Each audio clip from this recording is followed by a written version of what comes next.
Imagine being able to make money while you sleep. Well, that can be a reality when you start a business. In this video, I will go over the best online business that you can start. Drumroll please. The best online business to start is building a following, or an online audience. You want to focus on a niche and have a target audience. Your niche should be ideally something you love and is knowledgeable in. Then you provide value to the audience and build a following. There are multiple ways of doing this, ranging from YouTube, blogging, podcasting, having an email list, and Instagram. I'll go over some advantages and disadvantages of each, but first, let's talk about how you make money from building a following. There are multiple ways to make money with a following.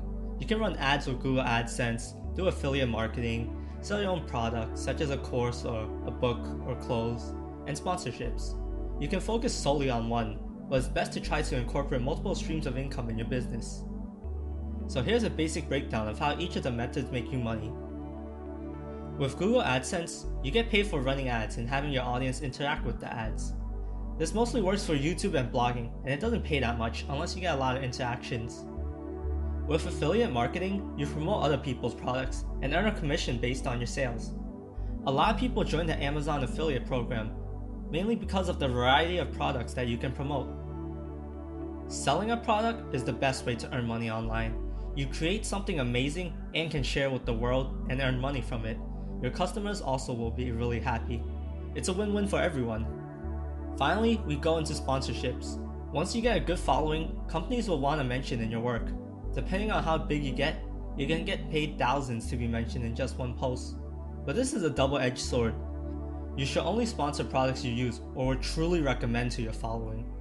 If you accepted every sponsor and some of them are not products you would recommend at all, your audience will know this and they will leave you. Okay, but don't you need a large audience to be successful? Nope. You only need 1,000 loyal fans, or fans who will purchase all your stuff and you will be set. Let's say you have a new course to sell each year that will cost $99. With 1,000 loyal fans, you will be making $99,000 each year with each new course. There will be more people who purchase your stuff too, and if you add on the extra money from ads, affiliate marketing, and sponsorships, it's easy to make 6 figures a year. If you really wanted to, you could make more products to sell and make way more. So how big must my following be before I get 1,000 loyal fans? Well, it depends on your niche and your platform you build your audience to, which I will go over very shortly as promised from earlier. It could take a little like in the thousands or a lot more like in the 100,000s.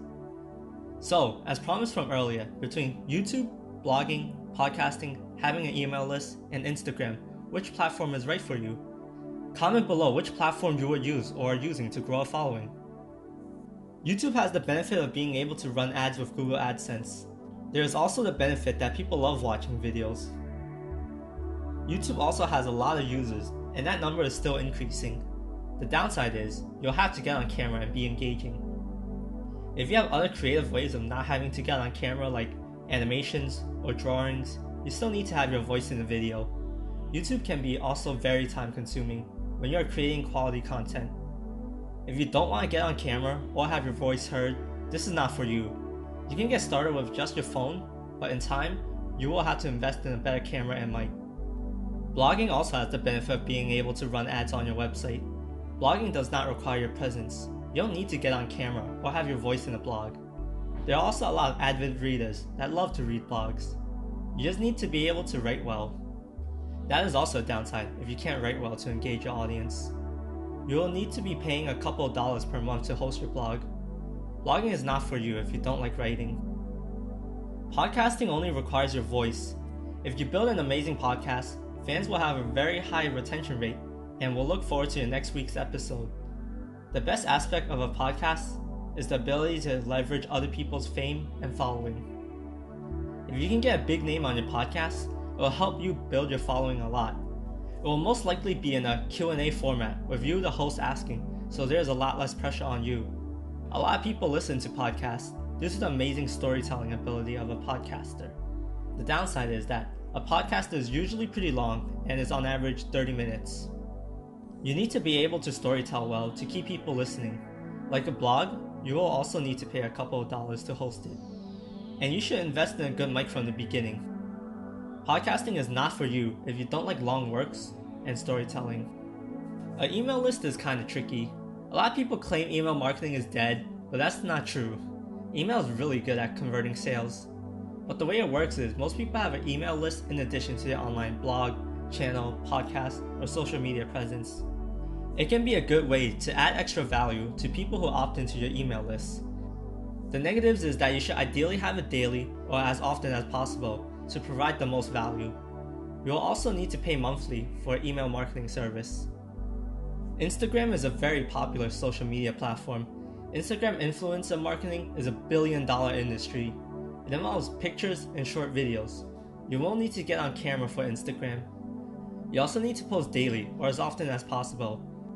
You ideally need to be good at photography and editing, or have someone that can help. Instagram is not for you if you don't like being on camera and if you are not committed to posting often. Thanks for watching. If you enjoy the content, hit the like button. If you want more, check out my other videos and hit the subscribe button.